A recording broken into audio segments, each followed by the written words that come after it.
Megastar Chiranjeevi తన 157వ సినిమాని అనిల్ రావిపూడి దర్శకత్వంలో చేస్తున్నారు.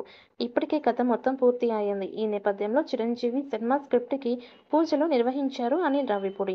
సింహాచలం శ్రీ వరలక్ష్మి నరసింహస్వామి ఆలయం ఆయన దర్శించుకున్నారు. చిరంజీవి హీరోగా తాను తీయబోయే సినిమాకి సంబంధించిన స్క్రిప్ట్‌ని స్వామి సన్నిధిలో పెట్టి పూజలు నిర్వహించారు. ఆలయంలోని కప్పస్తంభాన్ని ఆలింగనం చేసుకున్నారు. ఆయన పేరిట అర్చకులు స్వామికి ప్రత్యేక పూజలు నిర్వహించారు.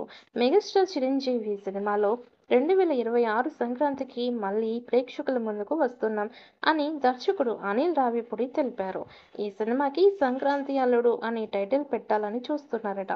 ఈ సందర్భంగా దర్శకుడు అనిల్ రావిపూడి మీడియాతో మాట్లాడుతూ, వెంకటేష్ హీరోగా ఈ ఏడాది సంక్రాంతికి వస్తున్నాం సినిమా బిగ్గెస్ట్ హిట్ సాధించడం చాలా ఆనందంగా ఉంది.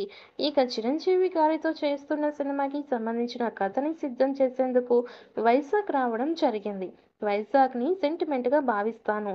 ఇక్కడే నా సినిమాలకి సంబంధించిన కథలు రాసుకుంటాను. ఆ స్క్రిప్ట్‌లను శ్రీ వరలక్ష్మి నరసింహస్వామి సన్నిధిలో ఉంచి పూజలు నిర్వహించడం సెంటిమెంట్‌గా భావిస్తాను. చిరంజీవి గారితో తీసే సినిమా ఫ్యామిలీ ఎంటర్‌టైనర్‌గా ఉంటుంది. గ్యాంగ్ లీడర్, రౌడీ అల్లుడు, ఘరానా మొగుడు రేంజ్‌లో చిరంజీవి గారిని ఈ సినిమాలో చూస్తారు. ఈ నెలలో మొత్తం స్క్రిప్ట్ వర్క్ పూర్తవుతుంది. మే ఆఖరిలో లేదా జూన్ మొదటి వారంలో షూటింగ్ ప్రారంభిస్తారని తెలిపారు. అనిల్ రావిపూడి వరుస హిట్లతో స్టార్ డైరెక్టర్‌గా రాణిస్తున్న సంగతి తెలిసిందే.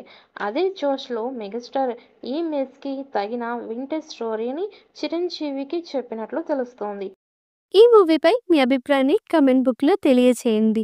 ఈ వీడియో మీకు నచ్చితే లైక్ చేయండి, షేర్ చేయండి, కామెంట్ చేయండి. మరిన్ని అప్డేట్స్ కోసం మా ఛానల్‌ని సబ్స్క్రైబ్ చేయండి. అలాగే పక్కనే ఉన్న గంట సింబల్‌ని గట్టిగా కొట్టండి.